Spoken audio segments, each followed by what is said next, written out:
Baik, sebelumnya assalamualaikum warahmatullahi wabarakatuh. Untuk video kali ini ya saya akan menerangkan bab 2 ya. Bab 2 yaitu nanti masalah menyajikan data kebutuhan pekerjaan desain interior ya. Jadi untuk yang awal bab 1 bagaimana ketikanya, kemudian untuk bab 2 langsung menyajikan data kebutuhan pekerjaan desain interior. Baik, untuk bab 2 menyajikan data kebutuhan pekerjaan desain interior ya. Jadi di sini ada teksnya, bisa dipahami setelah mempelajari dasar-dasar K3. Nah, ini akan mempelajari tentang pekerjaan desain interior. Di sini intinya desain interior adalah pekerjaan yang melakukan penataan dan penyusunan sebuah ruangan agar tercipta suasana serasi, indah dan nyaman untuk dihuni. Jadi mendesain sebuah ruangan ya. Di sini mungkin contoh bukunya tidak berwarna, mungkin bisa bisa sedikit browsing misal ya.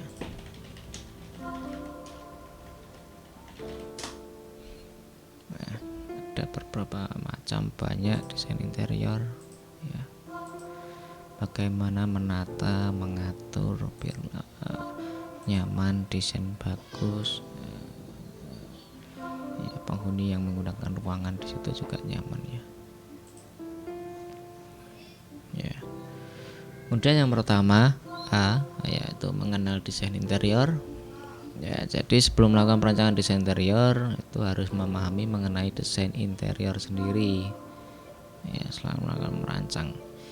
Jadi untuk menurut Nurul Karomah ya, desain interior itu adalah sebuah penciptaan kreasi dalam bentuk karya pada bidang bangunan untuk mengatasi ketidakpuasan secara teknis yang berhubungan dengan kenyamanan bagi penghuni dalam upaya meningkatkan kualitas hidup penghuninya, serta menampilkan kesan tertentu dari segi estetika di dalam sebuah bangunan sehingga penghuni merasa nyaman dan aman. Ya, untuk desain interior sendiri pasti setiap orang punya keinginan, punya bayangan ya, atau kesukaan sebuah desain interior atau sebuah ruang itu pinginnya seperti apa. Mungkin ada yang diwarna atau ada yang mungkin klasik tampilannya, atau yang tampilan minimalis pasti ada, dan setiap orang itu pasti berbeda.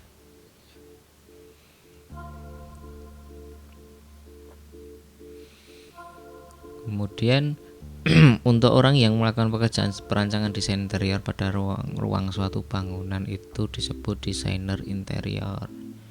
Jadi dalam bangunan itu khususnya untuk arsitektur itu penjurusannya masih banyak. Ada yang arsitektur khusus murni, teknik murni ada yang desain interior juga ada, yang eksterior juga ada, desain landscape pertamanan itu juga ada. Jadi ada spesialisasinya sendiri-sendiri. Kemudian nomor 2 ada ruang lingkup desain interior. Perancangan interior meliputi bidang arsitektur yang melingkupi bagian dalam suatu bangunan. Contoh perancangan interior tetap, bergerak maupun dekoratif yang bersifat sementara ya. Jadi ruang lingkup pekerjaan desain dibagi menjadi 3 kelompok, yaitu yang pertama perancangan interior tetap, yakni perancangan desain interior mulai dari merencanakan denah bangunan. Nah, ini yang paling dasar adalah denah. Bagaimana menggambar denahnya, layoutnya seperti apa, floor plan ya, rencana lantainya seperti apa, ceiling plan atau istilahnya itu plafon, perencanaan plafon yang seperti apa ya. Bisa ada contoh ceiling design. Nah, seperti ini ya. banyak sekali contohnya. Plafon itu mau didesain seperti apa modelnya.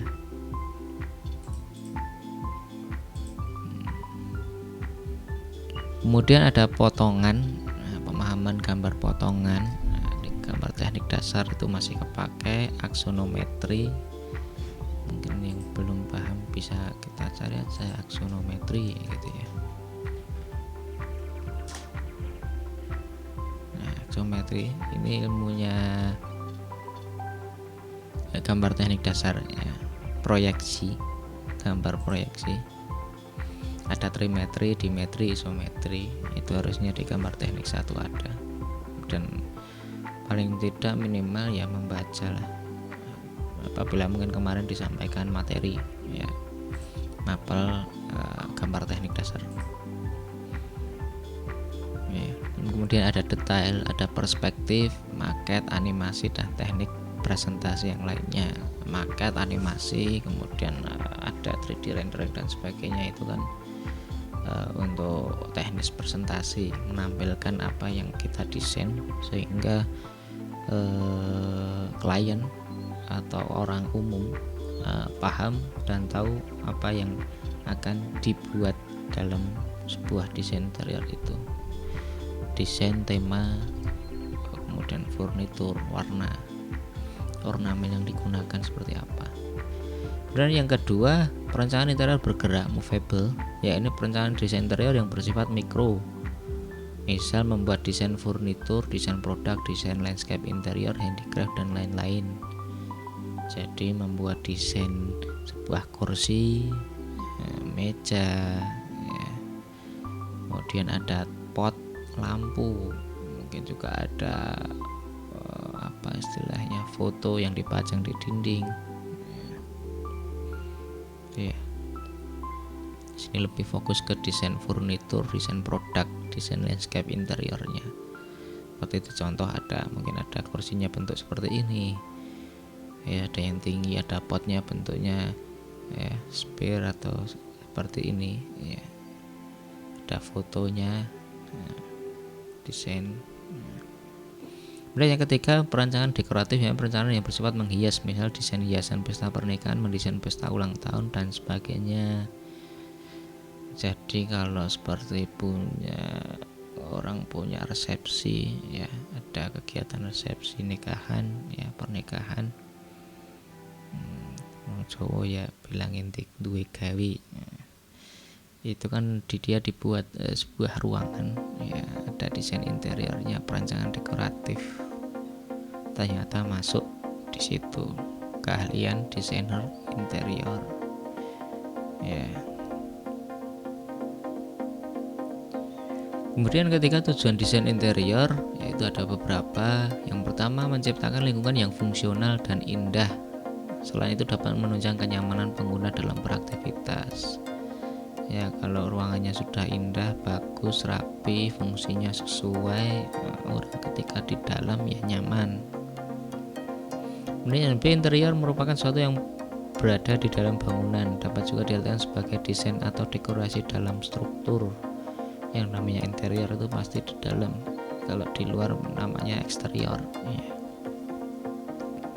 Dalam suatu bangunan tidak hanya rumah, ada restoran, ada rumah sakit, ada gedung, ada kantor, ada mall, pasti di dalam akan ada sebuah desain interior. Jadi peluang dalam desain interior itu juga sangat besar sekali. Yang penting kreativitas harus. Yang C, interior memadukan semua hal yang berkaitan erat dengan warna, tekstur, dan lainnya ya. Jadi tekstur, warna ya, dipadukan semua. Ada mungkin motif ya, pola agar ruangan terlihat kesannya lebar, panjang, luas. Nah, di situ ada permainan warna, ada permainan tekstur, ada permainan ornamennya. Kemudian yang D, diaplikasikan pada iklim atau cuaca yang berbeda. Jadi dalam mendesain pasti akan menyesuaikan iklimnya ya. Mungkin di Eropa desainnya kalau dipasang di Indonesia ya kadang tidak akan kalau ditiru sama persis ya tidak sesuai Misal seperti interior, jika di luar negeri itu ada musim dingin, pasti dalam interior ruang keluarga itu ada perapian. Nah, kalau di Indonesia mau diberikan perapian karena cuaca tropis yang tidak sesuai, malah tambah panas ruangannya ya. Dan harus memiliki kreativitas ya. Jadi interior itu harus terus berkembang sesuai dengan kreativitas desainer, tidak monoton ya. Ini yang paling penting adalah kreativitasnya dalam mendesain. Kemudian 4, elemen-elemen pembentuk interior. Nah, itu ada beberapa. Yang pertama ada plafon ya di atas, kemudian ada dinding, nah, kemudian ada lantai, kemudian ada furniturnya ya. Dalam satu ruangan itu pasti ada plafon, dinding, furnitur, lantai, dan itu sebuah ruangan elemen-elemen untuk membentuk sebuah interior ya. Kemudian nomor 5 ada hal-hal yang mempengaruhi desain interior. Yang pertama adalah geometri, ukuran ya. Nah, di sini terkait erat karena akan mempengaruhi rancangan yang akan dibuat. Aspek yang dipertimbangkan yaitu bentuk, meliputi orientasi ruangan dan karakteristik. Jadi ruangan itu menghadap kemana, karakteristik itu bisa dikatakan kalau dia nanti untuk apa fungsinya, harus seperti apa karakternya, yang menggunakan ruangan itu apa, siapa, bagaimana ruangan itu digunakan ya. Kemudian dimensi, lebih ke ukuran, sirkulasi, ruang gerak, dan sebagainya ya. Jadi kalau ruangan kecil ya diberikan furnitur besar kan ya tidak mungkin ya, pasti penuh. Makanya perlu diatur. Itu fungsinya sebuah desainer interior itu menentukan seperti itu ya. Kemudian yang B, material mempunyai peranan terhadap perancangan interior, yaitu tampilan visual. Yang pertama bahan-bahan yang diaplikasikan, contoh keramik, parket, kayu. Misal kalau desain interior klasik, nah, pasti ornamen, bahan yang dipakai itu akan sesuai semua ya. Tidak mungkin dengan klasik seperti ini nanti meja furniturnya adalah minimalis ya kan. Nah, minimalis biasanya lebih simpel ya daripada klasik. Kalau klasik itu furniturnya lebih banyak ornamen, ukiran, dan sebagainya. Furnitur ini diaplikasikan di interior klasik ya tidak cocok gitu ya. Bahan-bahan, tekstur, pola, kemudian ada warna yang memberikan tampilan visual secara tidak langsung ya. Kemudian yang C, furnitur ya, ada sebagai penunjang kegiatan ya. Ada furnitur utama, ada furnitur tambahan ya. Utama seperti kursi, meja, sofa, tempat tidur. Tambahan ada misal kotak alat tulis, lemari untuk atau rak untuk memajang foto dan sebagainya. Kemudian dia ada pencahayaannya ya. Jadi ruangan itu juga diatur pencahayaannya, ruang tidur, ruang makan ya, ruang belajar itu pencahayaannya juga harus disesuaikan.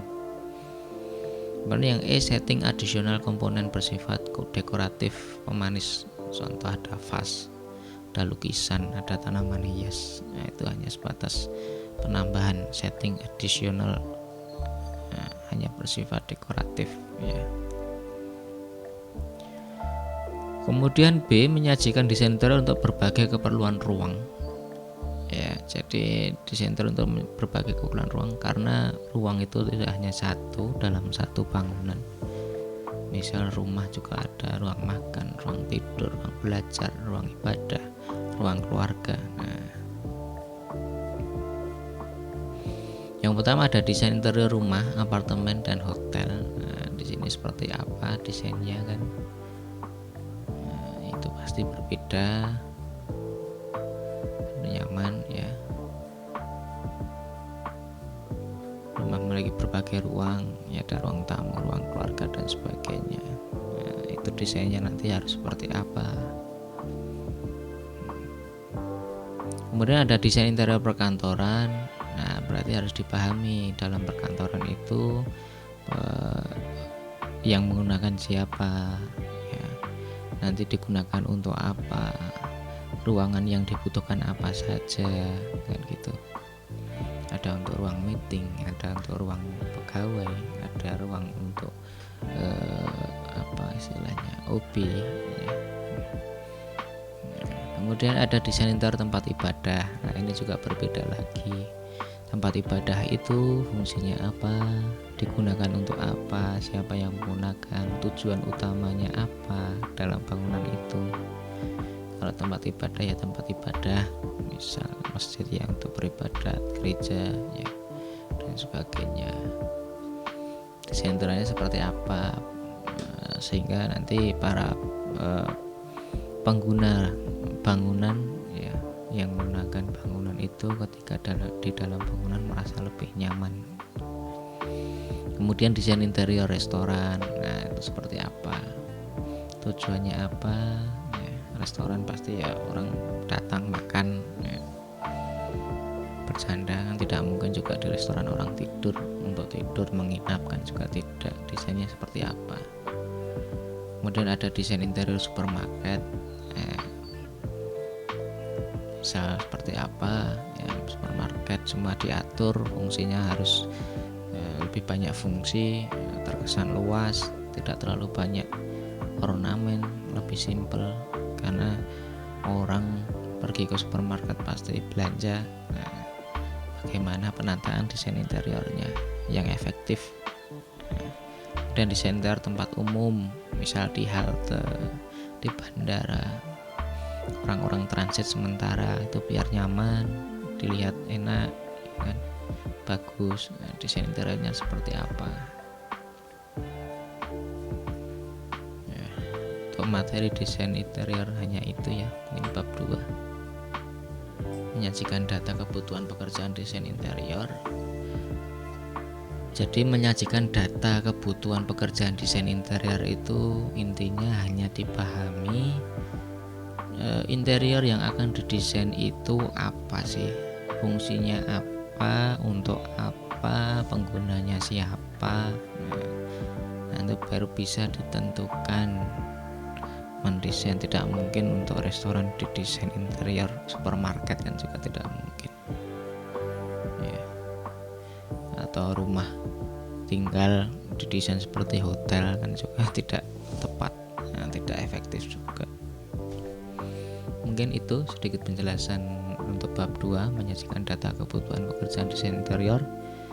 Nanti apabila ada pertanyaan bisa japri, ya, bisa WA, bisa komen di Classroom. Untuk tugas nanti langsung di post seperti biasa. Mungkin cukup sekian dari saya, ya. Apabila masih ada kekurangan nanti atau masih ada yang belum paham, langsung tanya saja, tidak masalah. Ya, cukup sekian dari saya. Wassalamualaikum warahmatullahi wabarakatuh.